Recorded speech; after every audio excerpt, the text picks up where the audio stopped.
તો જય માતાજી મિત્રો, જો આપણે એક લગ્ન પ્રસંગનો વિડીયો બનાવ્યો હતો, તો અમે લગ્ન પ્રસંગ સિવાય એક બીજો અવસર પણ હોય કે મરણ પ્રસંગ.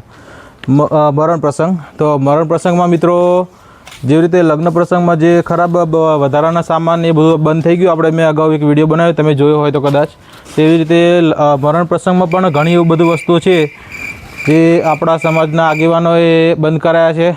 જેમ કે આ શીરા ને એવું બધું જે લગ્ન પ્રસંગમાં બનાવતા અને ખાતા, એ બધું મિત્રો બંધ કરીને હવે જો જે પ્રસંગને શોભે એ પ્રમાણે ખાલી મગ અને ચોખાની ખીચડી અને એ રીતનું જો ચોખ્ખું સિંગ તેલ અને મરણ પ્રસંગમાં શોભે એવું મિત્રો આઈટમો હવે બનાવીએ છીએ. અને પહેલાં આપણે જો નાનું મણ્યું હોય કે મોટું મણ્યું હોય તો શીરા બનાવતા, તો શીરામાં મિત્રો જો આ એક આખો અવસર પતી જાય એટલો ખર્ચો ખાલી શીરામાં થઈ જતો. તો એવી ખોટી બધી આપણા સમાજના જે આગેવાનોએ બંધ કરાવી છે કે મરણ પ્રસંગમાં શોભે એવી આઈટમો જ રાખવી જોઈએ.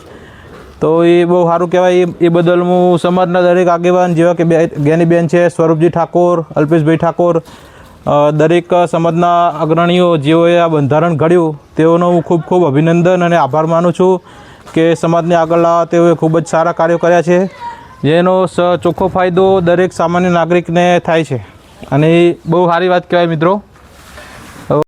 તો મિત્રો પહેલાં જે આપણે લગ્ન પ્રસંગમાં શીરો બનાવતા હતા તેના વિશે તમને ખાલી એક ઉદાહરણ આપું કે શીરો બનાવે એટલે આ જો આ તેલનો ડબ્બો 15 કિલોનો છે, તો આટલો ને આટલો મિત્રો ઘી જોવે તો એનો કિંમત અંદાજિત 15,000 રૂપિયાનું ઘી થઈ જાય મિત્રો.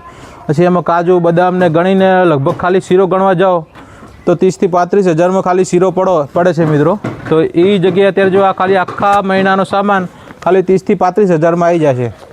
તો એ સારું કહેવાય ખોટું? તો એવી બધું જે સમાજે દૂર કરી એ બહુ સારી અને અભિનંદનને પાત્ર કાર્યો જ અમારા સમાજના અગ્રણીઓ કર્યા છે. તો તમને ઉદાહરણ આપણે સમજાવ્યું કે જો એની જગ્યાએ આવી રીતનું બહુ સારું કહેવાય. આ પ્રસંગ ઉપર એક વાત યાદ આવે છે કે લગભગ આપણી દુકાનને મિત્રો 15 વર્ષ થઈ ગયા અને લગભગ 15 વર્ષથી લગાતાર આપણે જ્યારે મરણ પ્રસંગ હોય એટલે કોઈપણ વ્યક્તિનો છેલ્લો અવસર કહેવાય મિત્રો. એમાં આપણે સારા કાર્ય માટે આપણે જો એમાં જે મગ છે, ચોખા છે, એમાં આપણે એક પણ રૂપિયો નફો લેતા નથી અને એક સારું કામ ગણો કે ગમે એ ગણો આપણે છે જ આપણે દુકાન નાખી ત્યારનું આપણે કરીએ છીએ. તો જેમ કે મગમાં આપણે તમને ઉદાહરણ આપું કે 150 કિલો મગ જોવે તો એમાં ખાલી 10 રૂપિયા પણ હું નફો રાખું તો 150 × 10 એટલે 1500 નફો બે. એવી રીતે જો ચોખામાં એ રીતનો નફો રાખું તો ખાલી 2 આઈટમ જ 3,000નો નફો થાય. તો એવી ઘણી આઈટમો છે જેમાં મિત્રો અમે નફો ગણતા નથી. જેમ કે મગ છે, ચોખા છે, પછી આમાં તેલમાં પણ આપણે જે નફો લેતા હોય એના કરતાં 50% લેસ કરી આપીએ છીએ. તો એક મુદ્દે પુણ્યનું કામ કરીએ છીએ અને આજકાલનું નહીં મિત્રો, જ્યારથી આપણે દુકાન નાખી ત્યારનું અમે આ રીતનું કરીએ છીએ. તો અમારા કાર્યો તમને કેવા લાગ્યા જણાવજો. અને એમાં પણ મિત્રો એવું નહીં કે અમારો ગ્રાહક હોય તો જ આપીએ, અમારો ગ્રાહક હોય કે ના હોય, અમારા ગામના જે બહાર ગામ રહેતા હોય એ લોકોને પણ કે એવો અસર આવ્યા હોય, ગામમાં આવ્યા હોય, અને દરેક સહાય તેમની આ રીતની કરીએ છીએ. તો આજનો વિડીયો મિત્રો તમને ગમ્યો હોય તો લાઇક, શેર, ફોલો જરૂરથી કરજો મિત્રો.